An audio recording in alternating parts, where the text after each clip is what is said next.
caused the enemy ships to disintegrate offered much fuel to the point where the outcome was ignored. The talents stationed by FT&T at the request of the Alliance High Council were now readying their minds for the phase of exploration. "Will we have to wait until the other ships rejoin the fleet before we actually get to examine this Hiver-occupied planet?" Clancy asked, pacing up and down the lounge cabin.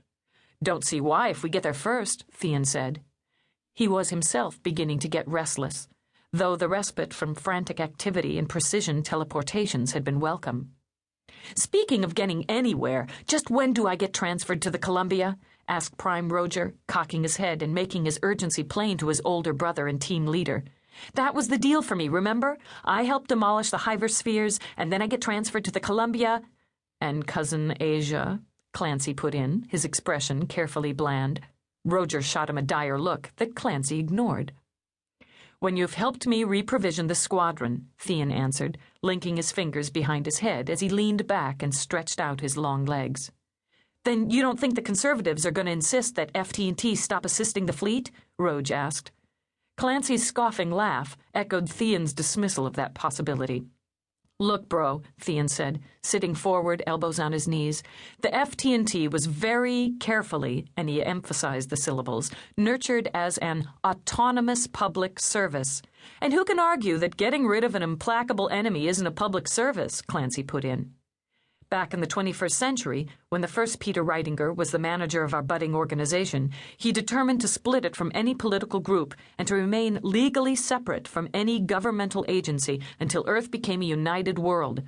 His successors studiously kept FT&T apolitical and also made certain that the facilities of the towers were on a first-come, first-served basis. It's impossible to bribe a talent, remember? Not with primes who can read anyone's mind. The guilty always give themselves away anyhow. He grinned. Of course, the present emergency with the greedy Hivers required FT&T to do a lot of kinetic transfers that would make the founders of our elite band spin in their graves. Nevertheless, it is still in our precious charter that we talents are required to teleport a lot of people and things that are repellent to our sensitive souls, though not illegal. Meanwhile, we preserve the entity and integrity of FT&T. "And stubborn primes whenever they could be found," Clancy added, "like your grandmother on Altair." Granddad was the one who was really suborned. He had had no intention of leaving Deneb before he met grandmother. Thean's grin was broad. Had the Hivers but known they had met their match in Jeff Raven and Angharad Gwyn, a.k.a. the Rowan, as partners, they might have quit while they were ahead. "Not while there were Hiver queens needing planets to colonize," Clancy put in. And that, of course, brought the entire FT&T organization in at the time of the Deneb penetration, with the Rowan as the focus for the mind merge that helped Jeff Raven dispatch the Hiver scouts trying to depopulate his home world. And why the Mrdinis decided to ask us, through Mother and Dad, to join forces and defeat the Hivers, Thean said, since we could take out a Hive sphere without having to resort to suicide missions. He leaned back again, pleased with his summation of the events leading up to recent developments, denying the Hivers a new base from which to continue their unique form of colonization.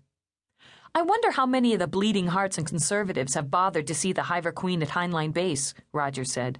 "The sight of her would be instructive." "We could ask Cousin Roddy Eagles." And Thean gave his brother another sly look. Roger's anxiety to get to the Columbia had much to do with his courtship of Roddy's youngest sister, Asia, an engineer as well as a T4.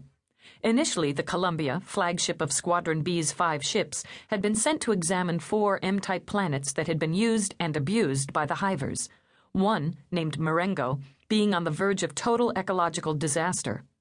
The massive effort initiated to save the world was well underway, and some encouraging succession of hardy grassoids had already been triumphantly broadcast. Ruins of Hiver occupations were evident on 2 of the other planets, Waterloo and Talavera, while the 4th, Ciudad Rodrigo, seemed to have an active Hiver colony. "I should be aboard the Columbia, now, not still stuck here." "Don't fret so, Roge," Thean said, broadcasting soothing thoughts to his pacing brother. "Our orders were approved by both High Counselors Admiral McTurian and Glimtummel. They'll handle any interference to the rest of our mission." "Not to mention Earth Prime Jeff Raven and Callisto Prime Rowan," Clancy added. "I see no reason for anxiety, Roge." Clancy at least